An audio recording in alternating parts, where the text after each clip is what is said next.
اعوذ باللہ من الشیطان الرجیم، بسم اللہ الرحمن الرحیم۔ السلام علیکم ناظرین، آپ دیکھ رہے ہیں آئی ڈی ٹی وی، اور میرا آج کا موضوع ہے اللہ کے ولی حضرت ابراہیم بن ادہم رحمۃ اللہ تعالی علیہ۔ آپ بلخ کے سلطان اور عظیم المرتبت حکمران تھے۔ ایک مرتبہ رات کو شاہی محل میں نرم و نازک بستر پر آرام فرما رہے تھے کہ اچانک چھت پہ کسی کے چلنے کی آواز سنائی دی، تو اس آواز نے آپ کی نیند کو خراب کر دیا۔ آپ نیند سے بیدار ہوئے اور سوچنے لگے کہ کس کی مجال ہے جو اس وقت شاہی محل پر چڑھ کر شہنشاہی وقت کو ڈسٹرب کر رہا ہے، اس شہنشاہ کی نیند کو خراب کر رہا ہے۔ تو آپ نے آواز دی کہ کون ہے جو اس وقت شاہی محل کی چھت پر چل پھر رہا ہے، کون ہے جس کو کی قدموں کی آہٹ نے بادشاہ وقت کے آرام میں خلل پیدا کی۔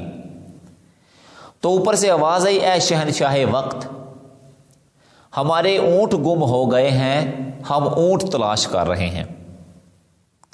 ابراہیم بن ادہم رحمۃ اللہ تعالی علیہ بڑے متعجب ہوئے اور سوال کیا، ہے بندہ خدا، کبھی اونٹ بھی چھتوں پر پھرا کرتے ہیں؟ انہوں نے جواب دیا کہ اگر اونٹ چھت پر نہیں پھرتے تو تم جاہے دنیا کے تخت پر خدا تعالیٰ کی ملاقات کس طرح کر سکتے ہو؟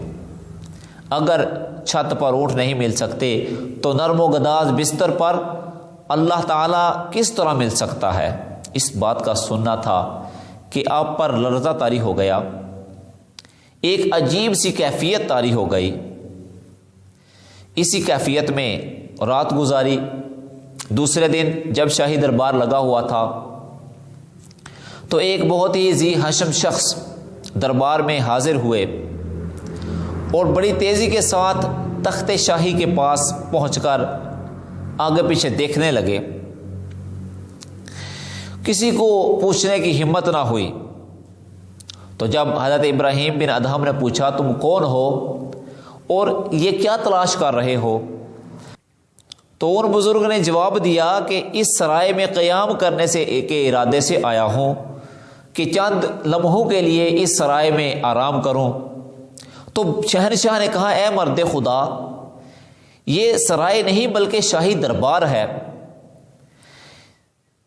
اس نے سوال کیا کہ اس سے آپ سے پہلے یہاں کون تھا؟